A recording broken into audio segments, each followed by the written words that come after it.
मैं डॉक्टर पवन राजकीय कन्या महाविद्यालय झालावाड़ से आज के अग्नि सूक्त के इस मंत्र पाठ में आपका हार्दिक स्वागत करता हूं। छात्रों, पूर्व के वीडियो में हमने मंत्र संख्या 1 और 2 का अध्ययन कर लिया था। आज इस वीडियो में हम मंत्र संख्या 3 और 4 का अध्ययन करते हैं। पूर्व के मंत्रों में बताया गया था कि हम अग्निदेव की उपासना करते हैं और वह अग्निदेव जो है प्राचीन और नवीन सभी ऋषियों के द्वारा पूज्य है। वह देवताओं को यहाँ लेकर के आए। मंत्र संख्या 3 इस प्रकार है। ओम अग्निना रयिमश्नवत् पोषमेव दिवे दिवे यशसं वीरवत्तमम्।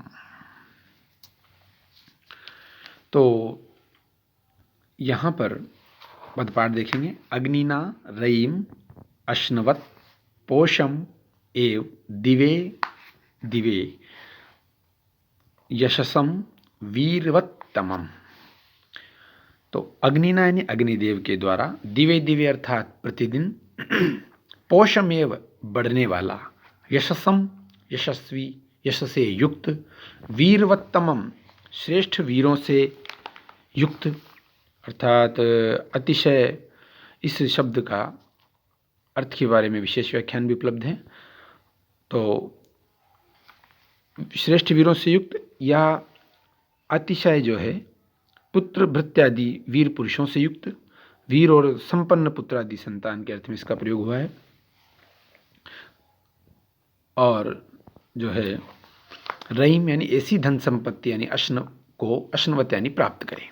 तो अग्निदेव के द्वारा प्रतिदिन बढ़ने वाला यश से युक्त और जो है श्रेष्ठ वीरों युक्त, श्रेष्ठ वीर संतानों से युक्त रहीम यानी हम धन संपत्ति को अश्नवत यानी प्राप्त करें। तो यहाँ पर जो अग्निदेव से प्रार्थना की गई है वह वस्तुतः यह की गई है कि हम यजमानों को वह अग्निदेव जो हैं, ये स्तुति किए जाने पर जो बढ़ने वाले अग्निदेव हैं, वह हम यजमानों को प्रतिदिन दिवे दिवे बढ़ने वाला, घटने वाला नहीं, और साथ में यश से युक्त और श्रेष्ठ संतानों से युक्त या श्रेष्ठ वीर पुरुषों से युक्त धन संपत्ति को हमें यह प्रदान करें। हमें जो है यह इनकी स्तुति से हमें यह प्राप्त हो। तो स्तुति करने पर अग्निदेव हमें उपकृत करेंगे और उनसे जो प्रथम याचना की गई है वह की गई है कि धन उपभोग के बाद घटता है तो यह घटने वाला ना हो, यश से युक्त हो और पुत्र पौत्र आदि वीर पुरुष प्रदान करने वाला हो, और जो है इस तरह का आप हमें धन संपत्ति वैभव हमें प्रदान करें, हे अग्निदेव। तो यहाँ पर रहीम जो है धन के लिए आया है। अग्निनायन अग्निदेव के द्वारा दिवे दिवे प्रतिदिन पोषमेव बढ़ने वाला यशसम यश से युक्त वीरवत्तमम श्रेष्ठ वीरों से युक्त रहीम धन संपत्ति अश्नवत प्राप्त करें। तो यहाँ पर प्रतिदिन के अर्थ में विप्सा प्रयोग है दिवे दिवे का, और पदपाठ में दिवे और दिवे के मध्य में अवग्रह का प्रयोग किया जाता है। और यशसम का सायण जो वेद के भाष्यकार है उन्होंने दान आदि के कारण यश से युक्त ये अर्थ किया है। दान आदिना यशो युक्तम। दान आदि करेंगे तो उसके कारण क्या होगा, उस धन संपत्ति का यश बढ़ेगा। यह विशेष अर्थ हमें प्राप्त होता है। धन का यश किस तरह से बढ़ता है? धन का यश बढ़ता है दान से। फिर है वीरवत्तमम। इस पद का प्रयोग, जैसा कि मैंने पूर्व बता रहा था मैं, इस पद का प्रयोग वीर और संपन्न पुत्रादि संतान के अर्थ में प्रयुक्त है। अतिशयेन पुत्र भृत्यादि वीर पुरुषोपेतम इति सायणः। अतिशय जो है पुत्र भृत्यादि वीर पुरुषों से युक्त। वीर पुरुष कौन होंगे? धन संपत्ति से हमारे घर परिवार में पुत्र भृत्य जो हैं वो वीर हों। पद पाठ में वीरवत्तमम, इस पद को वीरवत अतमम लिखा जाता है, अवग्रह युक्त त के बाद अवग्रह का चिन्ह। और मैकडोनल्ड ने जो है वैदिक व्याख्याकार भाष्यकार, उन्होंने इसके बारे में मोस्ट अबाउंडिंग इन हीरोज, वीरों से अत्यंत संपन्न अथवा produced by many heroic sons, वीर पुरुषों द्वारा उत्पादित की गई संपत्ति। तो इस अर्थ में भी जो है इसकी व्याख्या की है। तो ये विशेष अर्थ हमें यहाँ प्राप्त होता है। तो अग्निदेव की यहाँ जिस तरह से उपासना की गई। मंत्र संख्या 4 को देखेंगे। ओम अग्ने यम यज्ञमध्वरम विश्वतः परिभूरसि स देवेषु गच्छति। अग्ने यम यज्ञमध्वरम विश्वतः परिभूरसि स देवेषु गच्छति। पद पाठ देखेंगे। अग्ने यम यज्ञम यज्ञम अध्वरम विश्वतः परिभू असि स देवेषु गच्छति। स इत देवेषु गच्छति। अग्ने संबोधन पद है। हे अग्नि, अग्निदेव, यम यज्ञम जिस यज्ञ को, अध्वरम यहाँ यह विशेष अर्थ में यज्ञ के लिए प्रयुक्त हुआ है, विश्वत यानी चारों ओर से, परिभू यानी व्याप्त करके विद्यमान, असि यानी हो, स यानी वह ही, इत यहाँ पर उस पर विशेष बल देने के लिए आया है, वही देवेशु यानी देवों में गच्छति यानी पहुँचता है।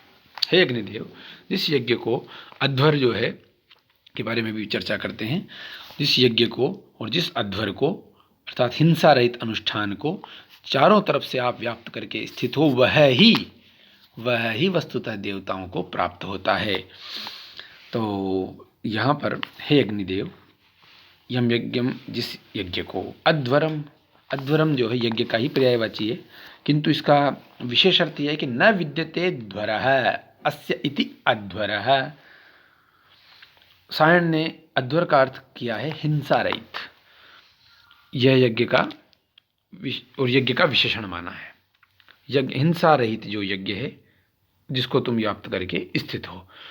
नई अग्निना सर्वतः पालितम यज्ञम राक्षसादयो हिंसितुम प्रभवन्ति। अग्नि के द्वारा सभी ओर से जो पालित यज्ञ होता है उसको राक्षस आदि जो है हिंसित करने में, समाप्त करने में समर्थ नहीं होते हैं।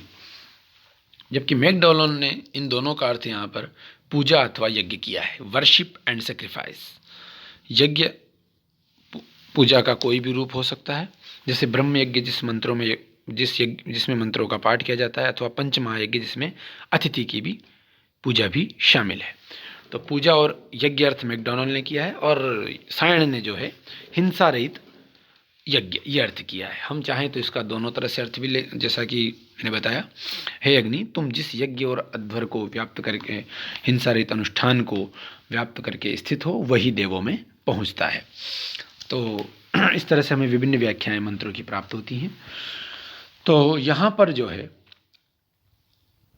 स्तुतिकार अग्नि से प्रार्थना कर रहे हैं कि हे अग्निदेव, आप ही सबका रक्षण करने में समर्थ हैं और आप जिस अध्वर हिंसा रहित यज्ञ को सभी ओर से आवृत किए रहते हैं, जिसको व्याप्त करके आप स्थित हैं, वस्तुतः आप ही उसकी ओर चारों उसकी रक्षा करते हो, इसलिए यज्ञ की रक्षा करते हो, तो आप भी सभी की रक्षा करने में समर्थ हैं और वही जिसकी आप रक्षा करते हैं, जिसको आप सभी ओर से आवृत किए हुए हैं, वही यज्ञ देवताओं तक पहुँचता है।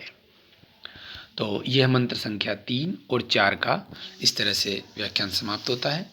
और यहाँ पर जो स्तोता है वह अग्निदेव की, पूर्व के मंत्र में उसने अग्निदेव से अपने लिए प्रार्थना की है और इस मंत्र में उसने उससे रक्षा के लिए प्रार्थना की है कि जिस तरह से आप यज्ञ की रक्षा करते हैं, एक तरह से वही भाव छुपा हुआ है कि उस तरह से आप हमारी भी रक्षा करें। तो पूर्व में एक तरह से अप्राप्ति की प्राप्ति का है और इसमें प्राप्त की रक्षा का आह्वान, निवेदन, प्रार्थना अग्निदेव से की गई है। बहुत सरल और हार्दिक, मन को छू लेने वाली प्रार्थनाएं ऋग्वेद के मंत्रों में अपने देवताओं के प्रति स्तोताओं द्वारा की गई है। इस तरह से मंत्र संख्या 3 और 4 का व्याख्यान समाप्त होता है। जय तु भारतम, जय तु संस्कृतम। धन्यवाद।